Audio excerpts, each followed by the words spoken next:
Hello, everybody. Welcome back to another episode. I'm back with Ritu today. So, Ritu Goyal is the founder and the director of Ease India Travel.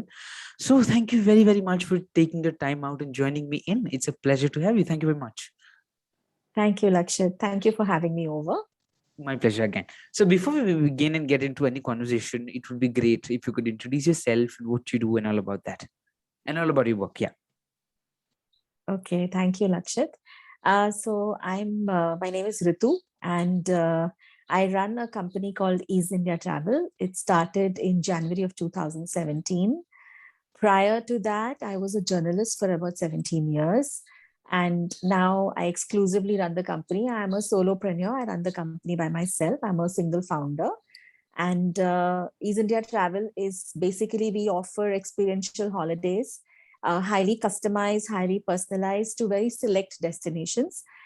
Basically, the motto with which I started the company was that I would offer holidays to destinations that I have explored. So not everything under the sun, but very, very exclusive holiday, experiences basically to places that I have explored. And so therefore I can bring that kind of those personal touches to the itineraries that I offer. Cool, cool. And so, you being a journalist, doing the work of journalist and all of that things you did, and then getting into travel. So what made you get into the do that transition? Like, yeah. Yeah, so that's a very interesting story because when I was in the thick of journalism, I was doing local reporting. I'm in Pune, Maharashtra right now. And by 2015-16, I was starting to feel a bit unchallenged because there's only so much reporting you can do locally. Pune is a happening city, but not happening crime wise or in other investigative stories the way I used to like covering. And I used to cover a lot of real estate. And to cover real estate for any publication, you need to have a very strong editor supporting you because builders are also ad revenue for the newspaper. So when you start to go after them, when you start to do exposes on them, you are basically harming the ad revenue of the newspaper. So the sales then starts to interfere with the editorial. So as long as I worked as a freelancer with DNA newspaper in Pune, I had an extremely strong editor. I call him my mentor actually. And he gave me, literally the guts to follow every story that I wanted to. But after he quit the newspaper and then the newspaper edition shut down, I was, left kind of high and dry. And I didn't want to join any other newspaper in Pune because I knew that the other newspapers again scuttle stories for the sake of ad revenue. So I said, okay, you know what? I've had enough of this. So what's next? I mean, I was 43 and I was just wondering, okay, now what's next? It was like a kind of a midlife crisis of sorts. But I was once in 2016, I was on a hike in Bhutan for 5 days. And that's where the person I was with, my guest, he told me, he said, if you like traveling so much, why don't you commercialize it?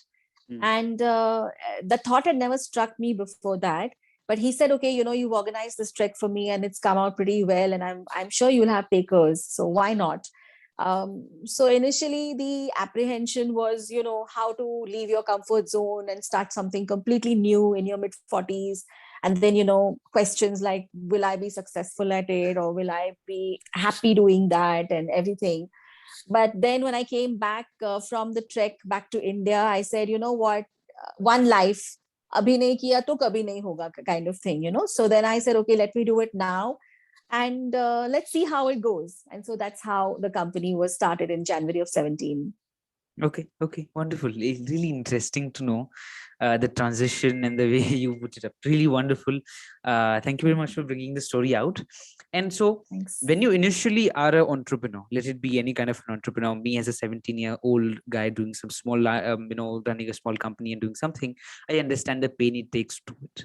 You already having an experience into a job, 9 to 5, 9 to 6, or 9 to 7, or whatever hours it be, and then you get into a timing where you have no time schedule, you have to work any of the time of the day, kabhi subah mein or any in the afternoon or even the late night for some reasons. So how does that feel? yeah, like from the transition of job and then to an entrepreneur, how does the transition feel? So it was tough initially, to be very honest, Lakshit, because I was never really employed with anybody. I've always been a sort of a free bird. So I was a freelance journalist for many years, because I always enjoyed that freedom. To be able to take a day off and just go to the spa randomly, or to be able to schedule my day in such a way that I can attend my children's PTAs or what have yous. But being an entrepreneur means 24/7 by 365. Then you don't get a break. You don't just randomly take off for the spa. You don't get that liberty because you are responsible for churning out the revenue month on month on month. And you have staff, and you have to cater to them. And so as your overheads grow, your responsibilities grow, your responsibility towards the company, towards your team members, and everything grows exponentially. So it was tough initially, and striking the work life balance was very difficult for me, did not come easy. I gave up on a lot of things. I stopped working out because I was like, I have no time for it, or I'm too tired, things like that. But eventually, then it was important to strike that balance, because home is important, your personal life is important. It's important to have a hobby. It's important to be able to chill out in the evenings with friends. All of these things are equally important. So it was tough, but yeah, and I won't say that I'm still doing it very well, but thanks to the pandemic, I've been forced to have a lot of reality checks. So yeah, definitely trying my best to strike a balance. Mhm. And so how did I think it has changed a lot, everybody's life. A pandemic has changed everybody's life in some other way, right? And how Yes. did things change for you? Like, how did things happen? And for, say, for like almost 6 months, everything was closed, and after a while, things started opening up, to be frank, right? And so Yes. how were things happening? And what are your thoughts on revenge traveling? Yeah, these two questions. Okay, thanks. What was the second question again? I'm sorry. Revenge traveling, so the people traveling in the and yeah. Okay. Okay. I'm honestly yet to experience any revenge traveling in terms of business. But definitely the pandemic has been extremely hard. And the travel, tourism, and hospitality industry has probably been the worst hit.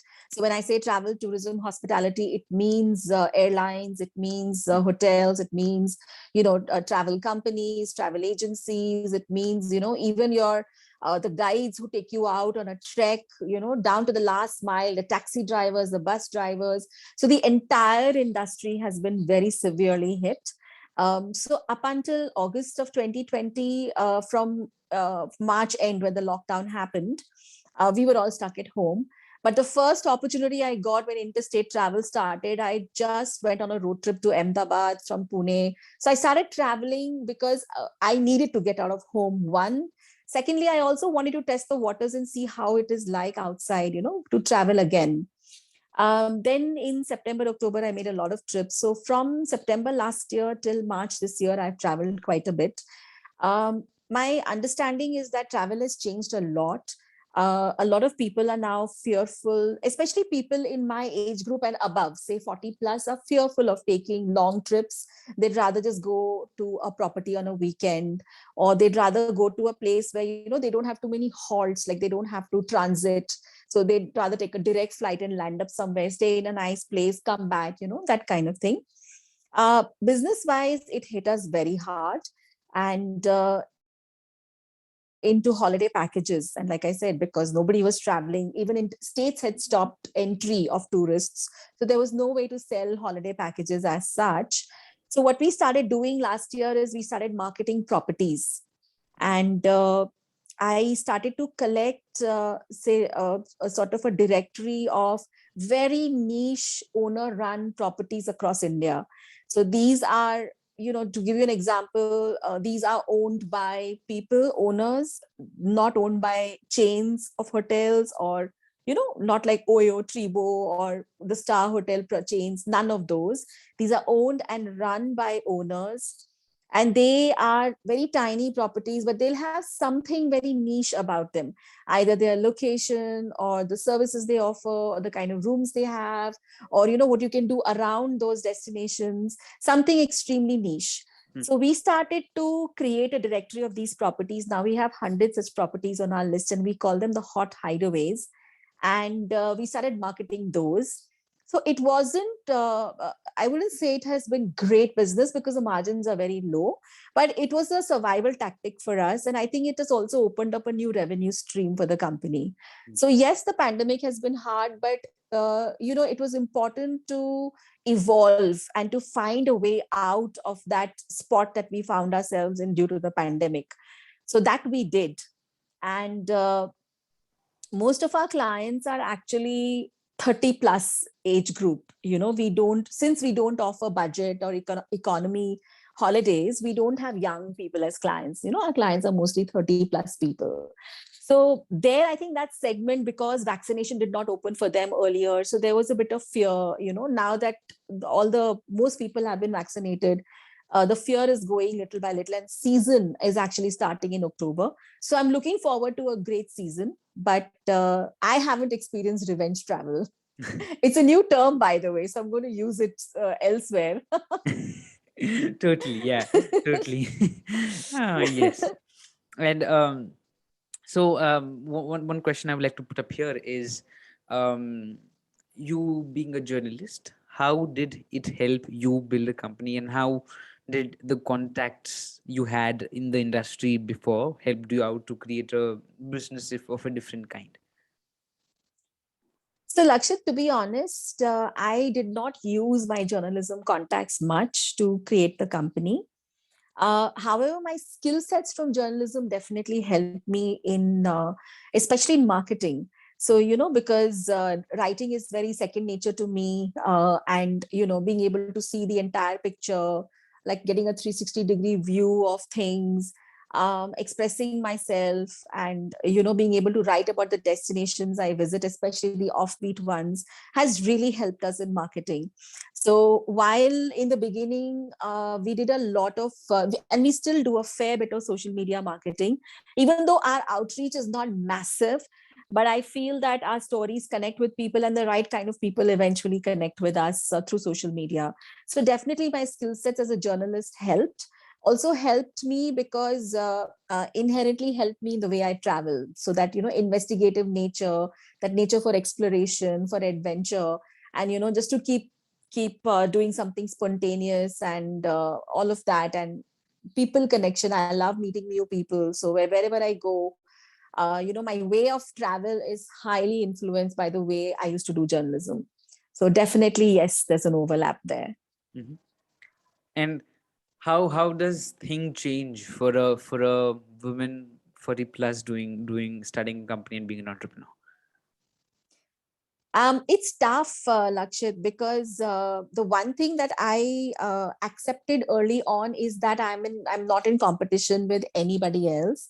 I'm not in competition with the young people who start companies, startups, because their goals are different. My goals are different. And secondly, I am not in competition with people who started their companies 20 years back. So I'm in a completely different space. But yes, being a woman in her 40s, it was difficult because simple things like understanding travel jargons, which are used in the industry. So every industry has its specific jargons that they use. So, like, I did not even know that when you book a hotel room as a travel company, you get something called a commission. And it is called TAC. So it's called Travel Agency Commission. I didn't know that. And I didn't know that for the first year. So, when I would ask people, they would throw jargons at me and I wouldn't know their meanings. And it would sometimes, like some people that I tried to collaborate with would turn around and say, "Oh my God, you're running a travel company and you don't even know this." So I would be like, what, I'm learning. I may be 43, but I'm a baby in this business. So I'm still learning the ropes, and it's still going to take me some time to understand. But so it was difficult in the beginning, but it became easier by and by. I think initially the biggest hurdle for me was that people thought that, oh, because she's so and so age, her company must be really old. Or vice versa. When I used to attend these startup meets, they would be like, like, what are you doing here, kind of thing, like you, amongst all those 20 somethings, I would be this 140 something standing out like a sore thumb. But yeah, that did not deter me, because like I said, all our journeys are different. Other people have different hopes for their startups. I have different. And I early on itself, I accepted that I should not be in competition with anyone else. And so when I get asked this question, like, who is your nearest competitor, I say we have no competitors, because we are in a space by ourselves. And that is being endorsed by and by, because we've recently been approached by a very big travel company in India, one of the biggest online companies, and they want to collaborate with us. So I think we've made a mark for ourselves. Mm-hmm. Yeah, totally. So just one last question I'd like to put here is, Yeah. what are your learnings from the journey of freelancer journalist to and a travel woman entrepreneur, and yeah, so that would be my question to you. What are your learnings? Thank you, Lakshit. Um, I think the most important journey for learning for me is, when I was a journalist, I was an experienced journalist. When I became an entrepreneur, I was an inexperienced entrepreneur. And somewhere mentally you tax yourself by saying that, oh my god, I'm not good at this, because you've spent so many years being good at something, and then suddenly you find yourself thrown into a space where you're not good at anything. So you have to accept that as a learning curve. The biggest learning for me, of course, was that never start a business or do anything until you have a rock solid business plan. That's the mistake I made. I jumped into it out of passion, because I wanted to do something in the travel space, and I thought I'm the right fit for it. But not having a business plan did not work in my favor.